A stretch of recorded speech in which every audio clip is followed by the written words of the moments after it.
أعوذ بالله السميع العليم من الشيطان الرجيم من همزه ونفخه ونفثه بسم الله الرحمن الرحيم أسكنوهن من حيث سكنتم من وجدكم ولا تضاروهن لتضيقوا عليهن وإن كن أولات حمل فأنفقوا عليهن حتى يضعن حملهن فإن أرضعن لكم فآتوهن أجورهن وَأَتَمِرُوا بَيْنَكُمْ بِمَعْرُوفٍ وَإِن تَعَاشَرْتُمْ فَسَتُرْضِعُ لَهُ أُخْرَى لِيُنْفِقْ ذُو سَعَةٍ مِّن سَعَتِهِ وَمَنْ قُدِرَ عَلَيْهِ رِزْقُهُ فَلْيُنْفِقْ مِمَّا آتَاهُ اللَّهُ لا يكلف الله نفسا إلا ما آتاها سيجعل الله بعد عسر يسرا. وعن معاذ بن جبل رضي الله تعالى عنه قال أوصاني رسول الله صلى الله عليه وسلم وأنفق على أهلك من طولك ولا ترفع عنهم عصاك أدبا واقفهم في الله.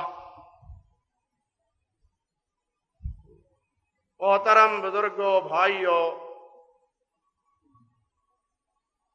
اور میری قابل صد احترام ماں اور بہنوں،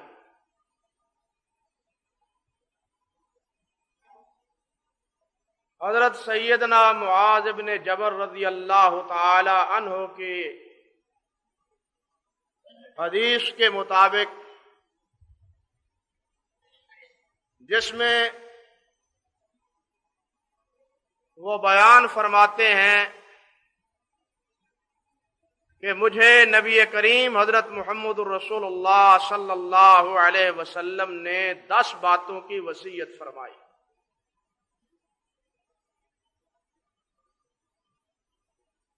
وہ 10 وصیتیں کون کون سی ہیں؟ اس حوالے سے 7 وصایا مبارکہ کا ذکر آپ پہلے سن چکے.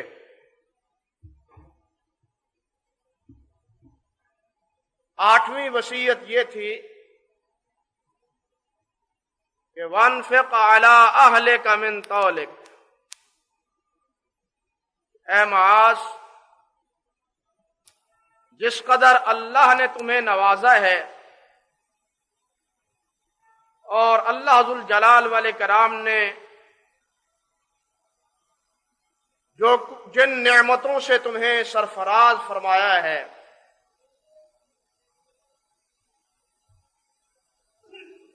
ان نعمتوں کو اور اس اللہ کے عطا کردہ فضل کو اہل و عیال پر بھی خرچ کرو. اللہ کی راہ میں مال خرچ کرنا مساکین، بیوہ اور یتیم، نادار اور بے کسوں کا سہارا بننا اور ان پہ خرچ کرنا بلا ریب بہت بڑی نیکی اور بہت بڑا اجر و ثواب کا باعث. مگر اس کے ساتھ ساتھ افراد خانہ جن کی ذمہ داری گھر کے سربراہ پر ہے، ان افراد خانہ پہ خرچ کرنا اور اللہ ذوالجلال والاکرام کے دیے ہوئے انعامات میں سے انہیں بھی نوازتے رہنا، اس کا اللہ ذوالجلال والاکرام نے بھی حکم دیا اور اللہ کے نبی علیہ السلام نے بھی اس کی وصیت فرمائی۔ یوں نہیں کہ انسان باہر تو بڑا سخی بن جائے اور گھر کے اخراجات اور گھر کی ضروریات کو پورا کرنے میں بخیلی کا مظاہرہ کرے۔ جس قدر اللہ نے وسعت عطا فرمائی ہو، حسب توفیق اپنی اولاد پہ، اپنی بیوی پہ، اپنے بچوں پہ، اپنے عزیز و اقارب اور رشتہ داروں پہ خرچ کرنا، یہ بھی بہت بڑی نیکی اور اللہ کے رضا اور اللہ کی خوشنودی کا باعث۔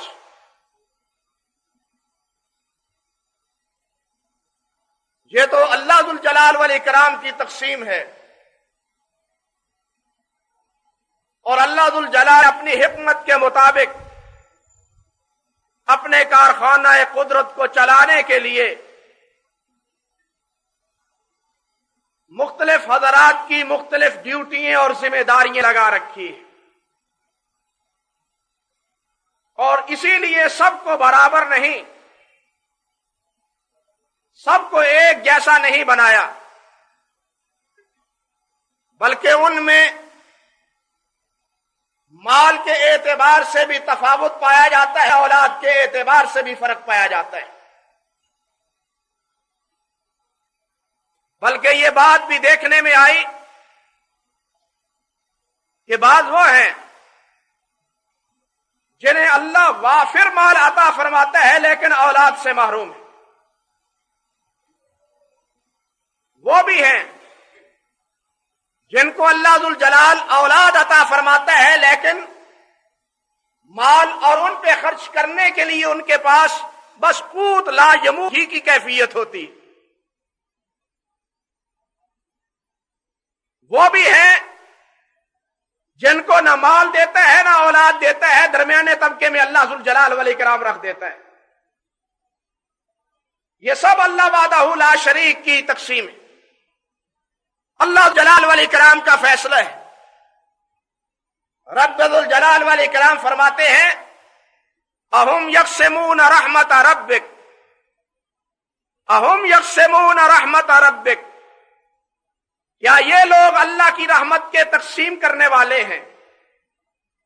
اللہ کی جو رحمت ہے اس کو تقسیم کرنے والا بھی اللہ ہے، اللہ کے علاوہ اللہ کی رحمت کو اور کوئی بھی تقسیم کرنے والا نہیں۔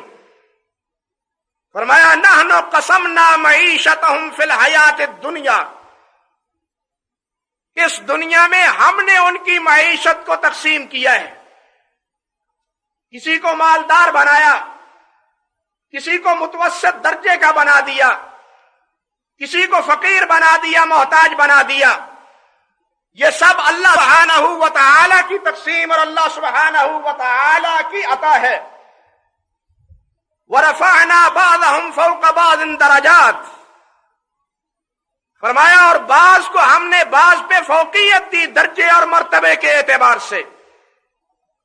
لِيَتَّخِذَ بَعْضُهُمْ بَعْضًا سُخْرِيًّا، تاکہ یہ انسان باہم ایک دوسرے سے خدمت لے سکیں، ایک دوسرے کے کام آ سکیں، ایک دوسرے کے کام آ سکیں، ان کی ضروریات کو پورا کرنے میں باہم آپس میں معاون اور مددگار بن جائیں۔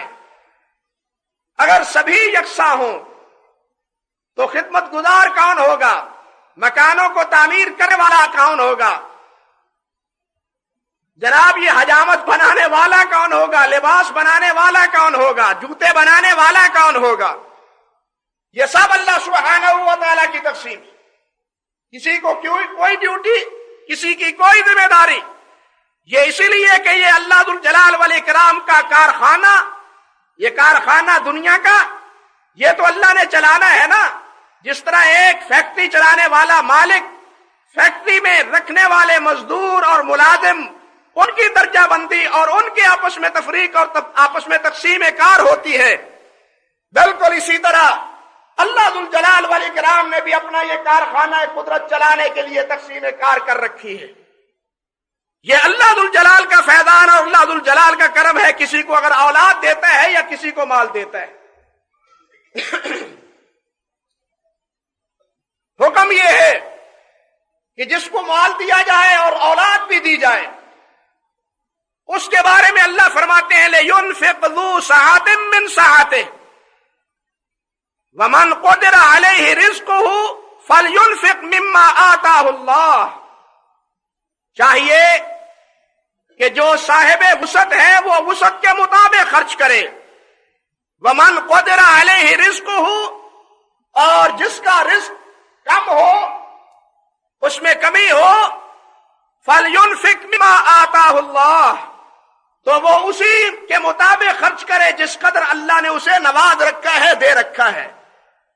لا يكلف اللہ نفسا الا ما آتاها، اللہ سبحانہ و تعالی کسی کو ایسی تکلیف کا مکلف نہیں بناتا جو تکلیف مالا یطاق ہو، جس کو وہ اٹھا نہ سکتا ہو، پورا نہ کر سکتا ہو۔ جو جس کو پورا کرنے کا اہل ہے، جس قدر وہ پورا کرنے پہ قادر ہے، اس کی ذمہ داری ہے کہ اپنے ان کاموں کو یا اپنی اس ذمہ داری کو یا اپنے ان حقوق کو اللہ کی اس تقسیم کے مطابق صحیح طور پہ ادا کرنے کی کوشش کرے۔ فرمایا سَيَجْعَلُ اللَّهُ بَعْدَ عُسْرٍ يُسْرًا، آج تم اگر فقیر ہو، تنگ دستی ہے، فقیری ہے، تو کل کو اللہ سبحانہ و تعالیٰ تمہارے دل بدلنے پہ بھی قادر ہیں، آسانی بھی اللہ ذوالجلال پیدا کرنے والے ہیں۔ اگر آج عسرت کے دن ہے تو یسر کے دن بھی آئندہ آنے والے ہیں۔ اللہ ذوالجلال پہ توکل رکھو اور اللہ ذوالجلال پہ بھروسہ رکھو۔ یعنی یوں اللہ احکم الحاکمین نے افراد خانہ کی پہ خرچ کرنا اور ان کی ضروریات کے لحاظ کا اللہ ذوالجلال والاکرام نے حکم فرمایا ہے۔ اہل عرب وہ ان میں تو بعض ایسے شقی القلب تھے، ایسے درندہ صفت تھے جو اپنے ہاتھوں اپنی اولاد کو زندہ درگور کر دیتے تھے، اپنے ہاتھ سے اپنی اولاد کے قاتل بنتے تھے۔ اللہ احکم الحاکمین نے فرمایا وَلَا تَقْتُلُوا أَوْلَادَكُمْ خَشْيَةَ إِمْلَاقٍ نَحْنُ نَرْزُقُهُمْ وَإِيَّاكُمْ إِنَّ قَتْلَهُمْ كَانَ خَطْئًا كَبِيرًا، فرمایا اپنی اولاد کو بھوک کے ڈر سے قتل مت کرو کہ ہم بھوکے مارے جائیں گے، اتنے افراد خانہ ہو گئے تو کہاں سے کھائیں گے۔ وہ دور انفرادی معاملے کا تھا، انفرادی طور پہ ایک انسان سمجھتا، ایک گھر کا فرد سمجھتا کہ میرے اوپر بوجھ بڑھتا چلا جا رہا ہے میرے بچوں کی پرورش کا، تو اس کے بعد پیدا ہونے والے بچوں کا گلا دبانے کی کوشش کرتا کہ یہ مر ہی جائے تاکہ اس کا بوجھ مجھے اٹھانا نہ پڑے۔ اللہ فرماتے ہیں کہ بھوک کے ڈر سے اپنی اولاد کو، مکے والوں، عرب والوں، تم اپنی اولاد کو قتل نہ کرو۔ جو رب تمہیں رزق دیتا ہے وہ تمہاری اولاد کو بھی رزق دے گا۔ رازق تو اللہ وحدہ لا شریک ہے، تم تو کسی کے رازق نہیں ہو، رزق دینے والا اللہ وحدہ لا شریک ہے۔ اللہ اکبر۔ اس وقت تو افراد یہ کام کرتے تھے، لیکن آج حکومت کی سرپرستی میں باقاعدہ ایک وزارت اور ایک ادارہ کام کرنے پہ اسی کام میں ادھار کھائے بیٹھا ہے، شب و روز اس کی ذمہ داری یہ ہے، اور نام بھی کیا رکھا ہے؟ Family planning. Family planning. تو بھائیوں، نام بدلنے سے حقیقتیں بدل جاتی ہیں۔ شراب کا نام بیئر آپ رکھ لیں تو وہ حلال ہو جائے گی، سود کا نام اگر آپ مارک اپ رکھ لیں تو سود حلال ہو جائے گا، وہ تو حرام ہی رہے گا۔ اولاد کو اپنے ہاتھوں قتل کرنا، ان کو پیدا نہ ہونے دینا، اس کا نام آپ فیملی پلاننگ رکھ لیں، ہے تو وہ قتل ہی کا منصوبہ نا۔ یعنی وہاں تو لوگ افراد کے طور پہ کرتے تھے، فردن فردن کرتے تھے، لیکن آج اللہ معاف فرمائے ہماری مسلمان حکومتیں کرتی، انہوں نے اپنی یہ ذمہ داری لے رکھی ہے۔ اللہ احکم الحاکمین نے فرمایا لا تقتلوا اولادکم خشیۃ املاق نحن نرزقهم وإیاکم ان قتلهم کان خطأ کبیرا، فرمایا ان کا قتل کرنا بہت بڑا گناہ ہے، ان کا قتل اللہ کی نافرمانی ہے، بہت بڑا گناہ ہے۔ تو بھائیو، اولاد کو قتل سے روکا اور ان کی ذمہ داری جو ایک خامد پہ، باپ پہ اور گھر کے سربراہ پہ عائد ہوتی ہے، اس حوالے سے اسے اس بات کا ذمہ دار ٹھہرایا کہ تم ان کی کفالت کرو، تم ان کی کفالت کرو، اور اس کی کفالت میں تم اپنے آپ کو اس کا اپنے آپ پہ بوجھ مت سمجھو، بلکہ یہ سمجھو کہ یہ ڈیوٹی اللہ نے میرے ذمہ لگائی ہے، اس کو پورا کرنے میں بھی مجھے اللہ ذوالجلال والاکرام کی طرف سے اجر و ثواب ملے گا، جس طرح کہ حدیث میں آتا ہے۔ اور اسی بات کی وصیت نبی کریم علیہ الصلوۃ والسلام نے حضرت معاذ رضی اللہ تعالی عنہ کو کی تھی۔ فرمایا وَأَنفِقْ عَلَىٰ أَهْلِكَ مِن طَوْلِكَ، اے معاذ، جس قدر اللہ نے تم پہ فیضان کیا ہے، جس قدر اللہ نے تمہیں نوازا ہے، اس کے مطابق تم اپنے اہل و عیال پہ خرچ کرو، اس کے مطابق، اس کے موافق تم اپنے اہل و عیال پہ خرچ کرو۔ حضرت ابو ہریرہ رضی اللہ تعالی عنہ سے روایت ہے، صحیح مسلم میں فرماتے ہیں کہ قال رسول اللہ صلی اللہ علیہ وسلم، کہ نبی کریم علیہ الصلوۃ والسلام نے ارشاد فرمایا دینار انفقتہ فی سبیل اللہ، اور فرمائیے صحیح مسلم کی اس صحیح روایت پہ نبی علیہ السلام نے فرمایا دینار انفقتہ فی سبیل اللہ، ایک دینار وہ ہے جس کو تم اللہ کی راہ میں، مجاہدین کی خدمت میں، راہ جہاد میں خرچ کرتے ہو، ایک دینار وہ ہے۔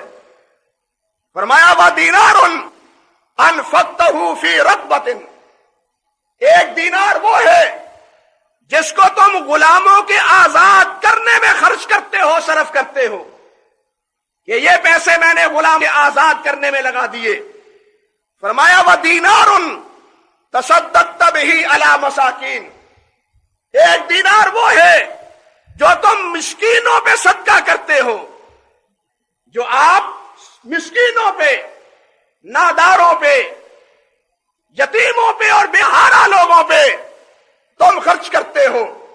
فرمایا وَدِینَارٌ أَنفَقْتَهُ عَلَىٰ أَهْلِكَ، اور ایک دینار وہ ہے، ایک روپیہ وہ ہے جو تم اپنے اہل و عیال پہ خرچ کرتے ہو۔ ہمارے ہاں یہ تو تصور ہے کہ جہاد میں خرچ کیا جائے، یہ کار ثواب ہے، یتیموں کے خرچ کرنے میں، یتیموں میں خرچ کرنے میں یہ بھی کار ثواب ہے، بیوہ اور مساکین اور ضرورت مند، حاجت مند، ان پہ خرچ کرنا یہ بھی بڑے اجر و ثواب کا باعث ہے۔ مگر نبی کریم علیہ الصلوۃ والسلام کا اس کے ساتھ ساتھ فرمان سنیے، آپ نے فرمایا وَأَعْظَمُهَا أَجْرًا الَّذِي أَنفَقْتَهُ عَلَىٰ أَهْلِكَ، وَأَعْظَمُ، صحیح مسلم کے لفظ ہیں، وَأَعْظَمُهَا أَجْرًا الَّذِي أَنفَقْتَهُ عَلَىٰ أَهْلِكَ، یہ جو مختلف راستوں پہ اور مختلف راہوں پہ نیکی سمجھ کے تم دینار خرچ کرتے ہو، ان میں سے سب سے زیادہ اجر کا حامل وہ دینار ہے جو تم اپنے اہل و عیال پہ خرچ کرتے ہو۔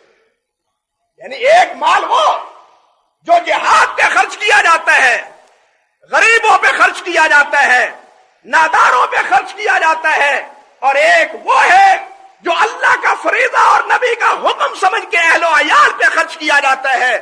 نبی اکرم علیہ الصلوۃ والسلام کا فرمان یہ ہے کہ اعظمها اجرا الذی انفقته علی اہلک، ان درہموں میں، ان روپوں میں اور ان پیسوں میں سب سے زیادہ پیسہ، سب سے زیادہ اجر والا روپیہ وہ ہے جو اپنے اہل و عیال پہ خرچ کیا جاتا ہے۔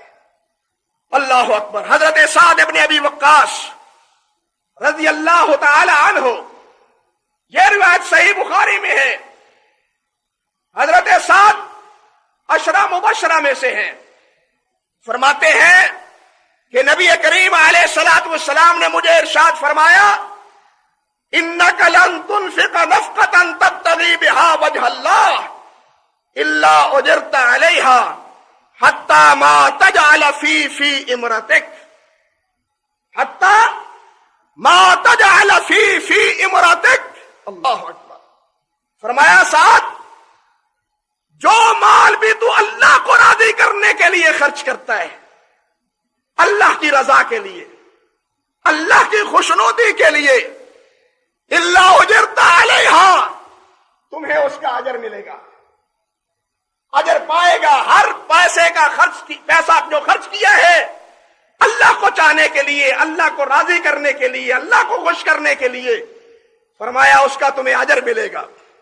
حتی، فرمایا یہاں تک کہ ما تجعل فی امراتک، کہ وہ مال جو تو اپنی بیوی کے منہ میں ڈالتا ہے، جو لقمہ تو اپنی بیوی کے منہ میں ڈالتا ہے، وہ لقمہ ڈالا ہوا اس کا بھی تمہیں اللہ ذو الجلال والاکرام اجر عطا فرمائے گا. یہ محض دنیا داری مت سمجھے کہ یہ بیوی کی خدمت آج کوئی کرے تو یہ رن مرید ہو گیا. او بھائیو، رن مرید اور ہے، فریضے کی ذمہ داری اور ہے، دونوں میں فرق ہے. رن مرید تو وہ ہے جو اس کا ہی مرید ہو جائے اور والدین کو جناب گھر سے ہی نکال دے، ان کی پرواہ تک نہ کرے، یہ تو ہے رن مرید. لیکن جو حقوق ہے بیوی کے، جو حقوق ہے اولاد کے، جو حقوق ہے بہن بھائیوں کے، ان کو پورا کرنا اور ان میں خرچ کرنا، یہ بھی اللہ سبحانہ و تعالیٰ کے ہار اجر، ثواب اور خوشنودی کا باعث.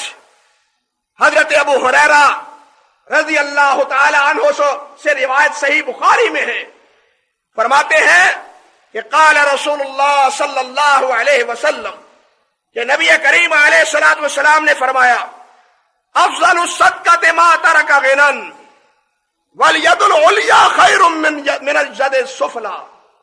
فرمایا افضل الصدقہ ما ترک غنا، بہترین صدقہ وہ ہے، افضل صدقہ وہ ہے کہ صدقہ کرنے کے بعد انسان پھر فقیر نہ بنے بلکہ غنی رہے.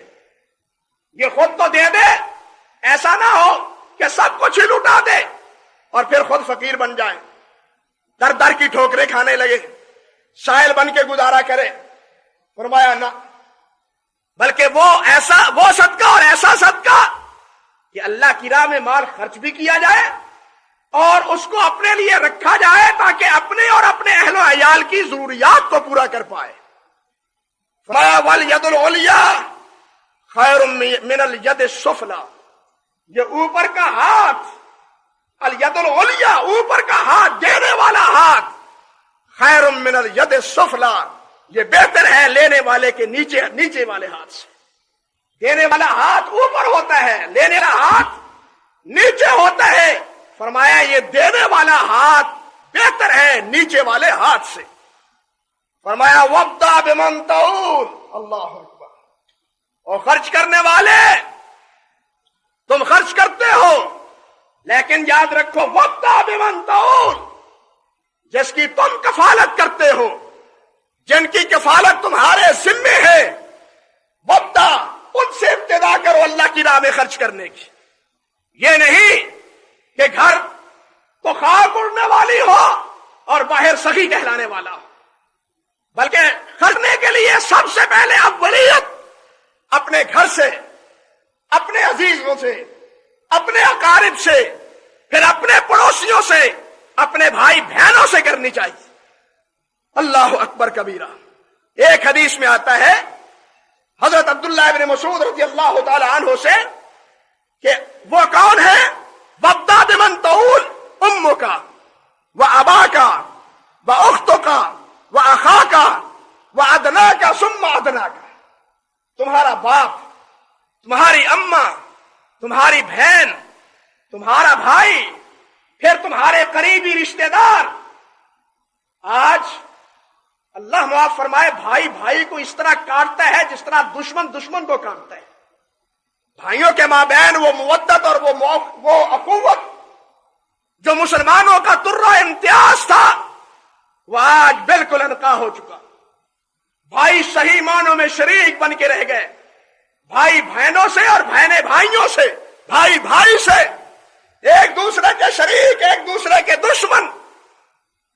اللہ اکبر. مگر نبی علیہ السلام نے فرمایا کہ دوسروں پہ خرچ کرنے کی بجائے سب سے پہلے اپنے عزیز و اقارب پہ خرچ کرو،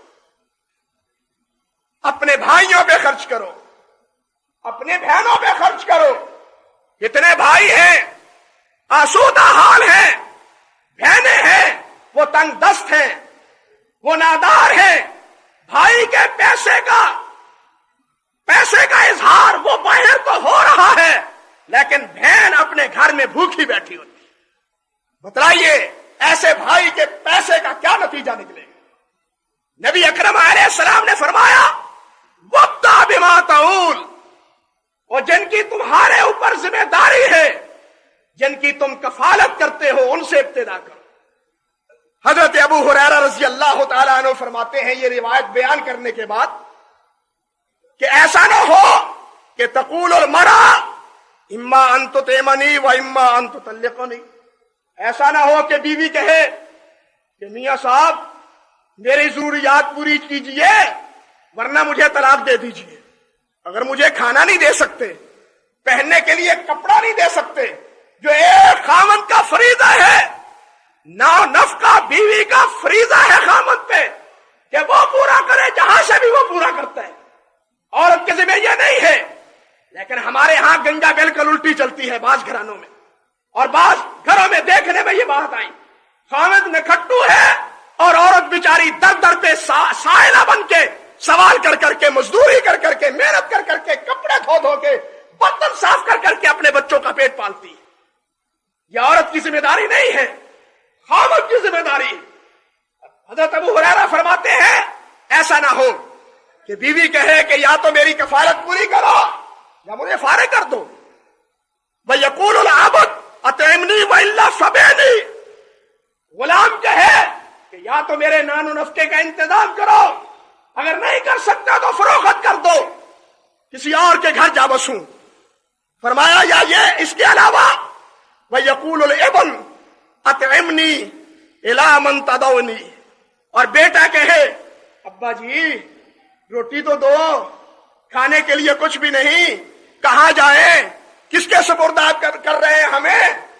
بیٹا بھی احتجاج، بیوی بھی احتجاج، غلام بھی احتجاج کرے گا تو قیامت کے دن اللہ کے ہاں تم سرخرو نہیں ہو سکو گے.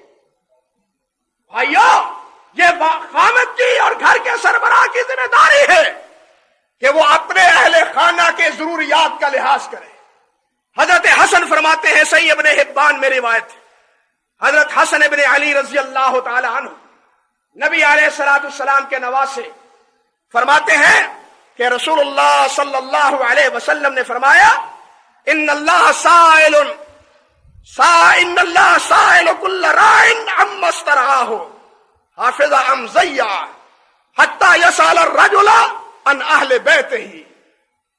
نبی علیہ السلام نے فرمایا کہ قیامت کے دن اللہ ذوالجلال ہر رائی سے پوچھے گا، ہر منتظم سے پوچھے گا، ہر انتظام کرنے والے بڑے سے پوچھے گا. حضرت عمر فاروق نے ایسے نہیں فرمایا تھا، حضرت عمر فاروق نے ایسے نہیں فرمایا تھا، اسی بنا کے پہ کہا تھا کہ اگر فرات کے کنارے ایک بکری یا ایک کتیا اس کو جرب کی کھجلی کی بیماری ہو، فرات کے کنارے وہ چرنے والی بکری چر بھی رہی ہو، پانی بھی پی رہی ہو، لیکن ہو اس کو کھجلی کی بیماری، عمر اس کی کھجلی کا علاج نہ کرے تو مجھے ڈر ہے کہ قیامت کے دن اللہ عمر سے اس کے بارے میں سوال نہ کرے.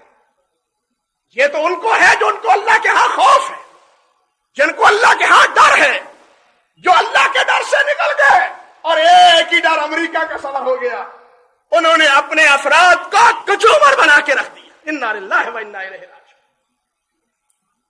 نبی علیہ السلام فرماتے ہیں کہ جو رائی ہے، جو ذمہ دار ہے، اس سے پوچھا جائے گا. فرمایا حتی یسأل الرجل عن اہل بیتہ، یہاں تک کہ گھر کے سربراہ خامن سے، باپ سے اس کی اولاد کے بارے میں، اس کی بیوی کے بارے میں پوچھا جائے گا۔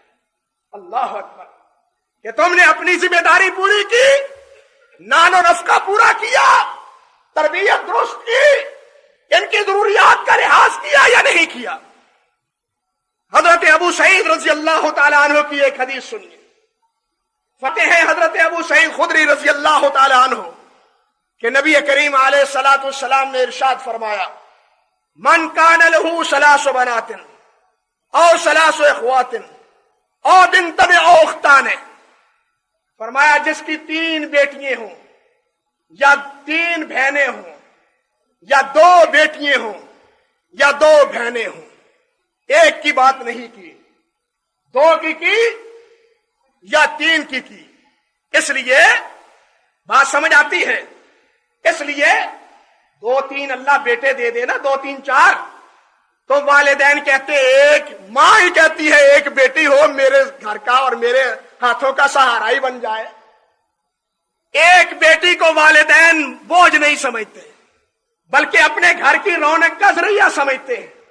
گھر کے کام کاج کے لیے بیٹی کا ہونا وہ لازمی اور ضروری سمجھتے ہیں، لیکن اگر 2 3 4 ہو جائے تو پھر یہی ناک اور منہ چھپاتا پھرتا ہے، معاذ اللہ ثم استغفر اللہ، کہ یہ کتنی 2 ہو گئی ہیں اور 3 ہو گئی ہیں، انا للہ و انا الیہ راجعون۔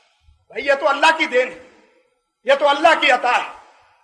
اللہ اکبر۔ اس لیے فرمایا جس کی 3 بیٹیاں ہوں، ایک نہیں 3 بہنیں ہوں یا 2 بیٹیاں ہوں یا 2 بہنیں ہوں، اللہ فاحسن صحبتہن وَأَتْقَى اللَّهَ فِي إِنْهِنَّ، ان کے ساتھ اچھی مجالست، یہ نہیں بیٹوں کے لیے امتیاز اور بیٹیوں کے لیے کچھ اور حقوق، بلکہ وَأَحْسَنَ صُحْبَتَهُنَّ، ان سے بھی پیار، ان سے بھی لاڈ، ان سے بھی محبت۔ یہ نہیں کہ بیٹوں کا تو جناب آگے بڑھ کے استقبال کیا جائے اور بیٹیوں کو نظر انداز کر دیا جائے۔ تو بھائیو اپنے پیارے پیغمبر صلی اللہ علیہ وسلم کا اسوہ سامنے رکھیے۔ سیدہ فاطمہ الزہرا فرماتی ہے کہ جب نبی علیہ السلام کے گھر میں آتی تو حضور آگے بڑھ کے میرا استقبال کرتے، نبی علیہ السلام آگے بڑھ کے فاطمہ کو لیتے، بیٹوں کو ہی نہیں، پیار بیٹی کو بھی پیار دو، فاحسنہن، ان سے اچھا سلوک کیا، ان سے پیار کیا، وَاللَّهَ فِيهِنَّ، اور ان کے بارے میں اللہ سے ڈرتا رہا، ان کے حقوق کی نگہداشت کی۔